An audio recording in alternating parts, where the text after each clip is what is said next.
तो भाई जब कभी किसी का लहर उठता है तो वो बड़े मुश्किल से शांत होता है। अब देखो ना, शक्तिमान की फिल्म के अनाउंसमेंट के बाद पहले तो लोग इसके बारे में बात कर रहे थे कि शक्तिमान की ये फिल्म कब तक आएगी और कैसे आएगी एक्स्ट्रा। पर उसके बाद एक ऐसा सवाल उठा जो रुकने का नाम ही नहीं ले रहा, दैट इज कौन बनेगा शक्तिमान। और उसके लिए इतने नाम सजेस्ट किए गए कि बॉली टॉली मॉली के बाद हॉलीवुड को भी लोगों ने नहीं बख्शा। किसी ने तो हेनरी कैविल का भी नाम सजेस्ट किया था।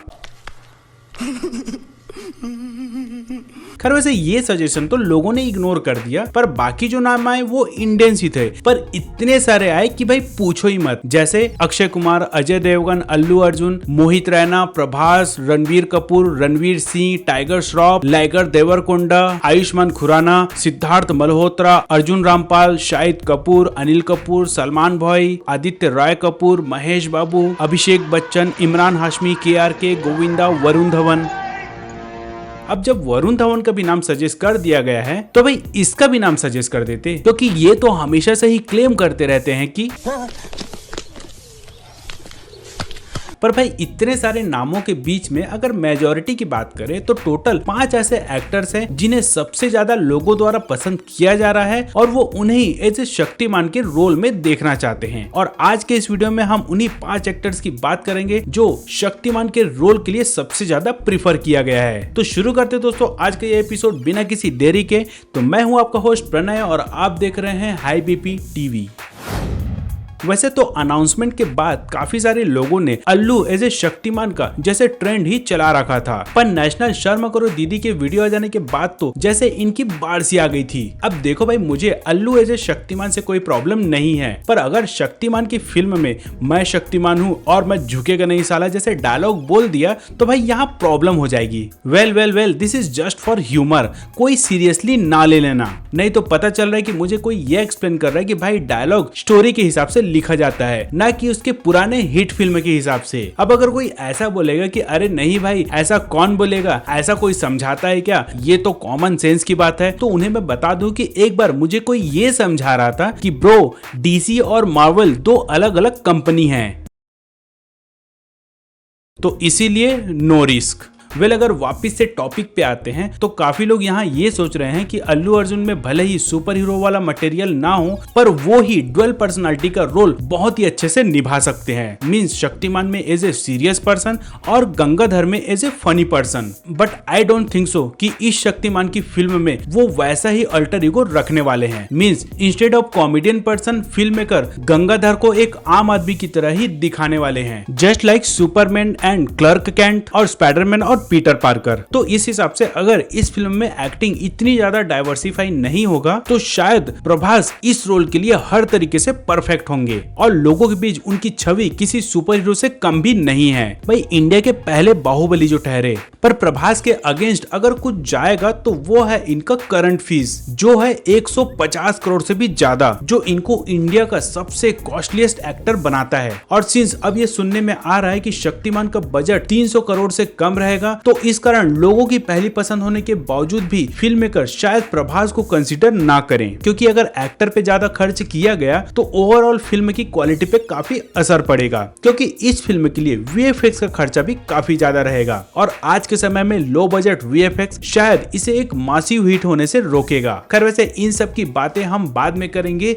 फिलहाल तो हम तीसरे एक्टर की बात कर लेते हैं जिसको कोई सजेस्ट ना करे ऐसा हो ही नहीं सकता, वो है ऋतिक रोशन। वैसे ऋतिक रोशन का नाम तो काफी लोगों ने सजेस्ट किया था, पर काफी लोग इस बात पे भी अपना तर्क दे रहे थे कि भाई ऋतिक रोशन ऑलरेडी क्रिश है तो वो भला कैसे शक्तिमान बन सकता है। तो भाई इसका जवाब ये है कि वो भी ठीक वैसे ही शक्तिमान बन सकता है जैसे बेन एफ्लेक डेयरडेविल से बैटमैन बना, क्रिस इवांस फैंटास्टिक फोर से कैप्टन अमेरिका बना और रियान रेनॉल्ड्स ग्रीन लैंटर्न से डेडपुल बना। सो इन सब एग्जाम्पल के हिसाब से ऐसा कुछ भी नहीं है कि कोई अगर किसी एक रोल में फिट बैठ गया तो वो दूसरा रोल नहीं कर सकता। इनफैक्ट ऋतिक रोशन को अगर इस रोल के लिए लिया जाता है तो ये वाकई में बहुत ही अमेजिंग हो सकता है। एक तो सुपर हीरो वाली बॉडी और ऊपर से अमेजिंग एक्टिंग स्किल, और फिर बाकी सुपर हीरोज तो 5 उंगलियां जोड़कर विलेन को पंच मारते हैं, ऋतिक सर तो छंच मार सकते हैं।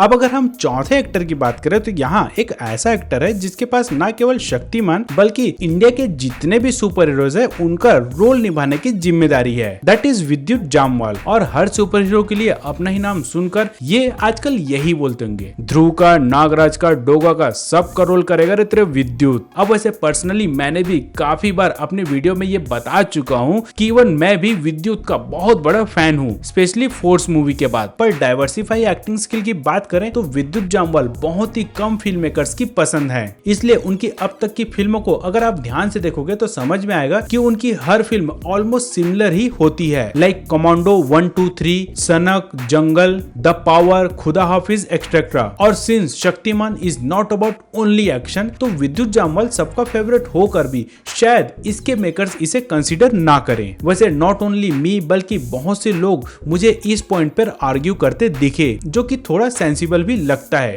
पर कुछ लोग अपना ऐसा तर्क देते दिख रहे थे जिसको सुनकर तर्क भी अपने आप को ऐसा ही मार रहा होगा। उनके हिसाब से विद्युत ने आज तक कोई भी इंडियन फेस्टिवल विश नहीं किया तो उसे शक्तिमान नहीं बनना चाहिए। अभी क्या बोले ऐसे लोगों को, इन्हें तो लग रहा है कि हम शक्तिमान के रोल के लिए किसी एक्टर का चयन नहीं कर रहे, बल्कि तिब्बत की तरह कंट्री के लिए कोई दलाई लामा सर्च कर रहे, जिनकी हिस्ट्री पैदा होने से 14 साल तक चेक की जाती है और फिर 10 साल तक उन्हें मोनेस्ट्री में रखा जाता है और भी न जाने कितने प्रोसेस के बाद उनके बीच किसी एक नए लामा को चुना जाता है। और अगर इस हिसाब से किसी एक्टर को चूज करेंगे तो इंडिया क्या पूरे वर्ल्ड में ऐसा प्योर ब्लड एक्टर नहीं मिलेगा, बिकॉज जहाँ फिल्म आता है वहाँ ग्लैमर भी आता है और जहाँ ग्लैमर होता है वहाँ थोड़ा बहुत तो दाग हर किसी में लग ही जाता है। एनीवेज ऐसे टॉपिक पे बात करेंगे तो काफी लंबी चली जाएगी, तो इसको अगर यहीं स्टॉप करके नेक्स्ट एक्टर की बात करें तो सरप्राइजली कुछ लोग ऐसे एक्टर्स को भी सपोर्ट करते नजर आए जो फिल्म के सुपरस्टार नहीं है बल्कि सीरियल में इनका अच्छा खासा नाम है, और वो है मोहित रैना। और सच बोले तो मुझे इस चॉइस से भी कोई प्रॉब्लम नहीं है, क्योंकि compare to others Mohit Raina obviously कम ही चार्ज करेंगे, जिसके कारण फिल्म का बजट बाकी जगह यूज किया जा सकेगा